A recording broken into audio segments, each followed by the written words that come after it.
out of 10. Business says it wasn't tough enough.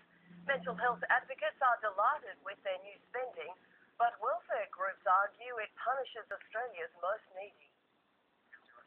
A patchwork economy that simply can't afford any idle hands. Wayne Swan's fourth budget, which aims to boost workforce participation, didn't win universal praise. You don't create a smart and confident Australia by taking to people with a stick. From a business point of view, this is a workmanlike budget. The government has made some spending cuts, but nowhere near enough. It increases taxes, doesn't cut taxes. And what's worse, it cuts $2 billion out of payments to families at a time when they really need the money. I mean, I'm just astounded. The Greens also unimpressed. It's a great missed opportunity. I'd give it 6 out of 10. A little more upbeat, the Australian Industry Group.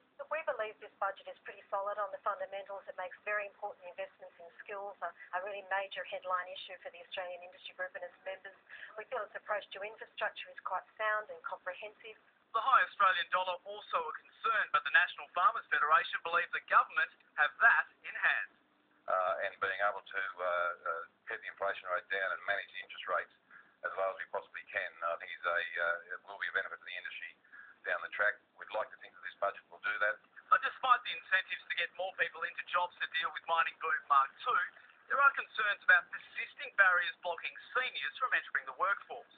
The reality at the moment is if you're in your mid-50s, you will be unemployed for 3 times longer than a person in their 20s.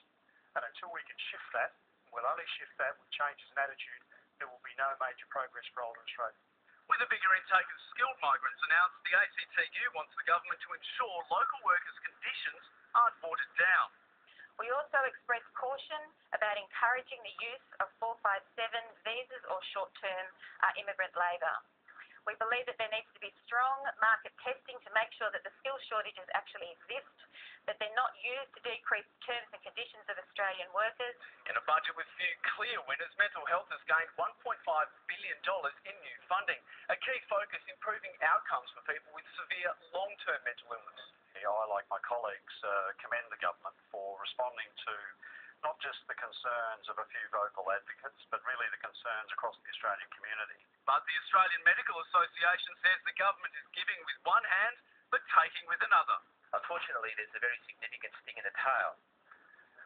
A lot of the savings that are going to be made to help pay for those initiatives are by decreasing a very successful mental health program based in general practice. While pensioners are getting free set-top boxes, uni students aren't jumping with joy. Really nothing. Nothing's really going to benefit me. Matt Moran, 10 News.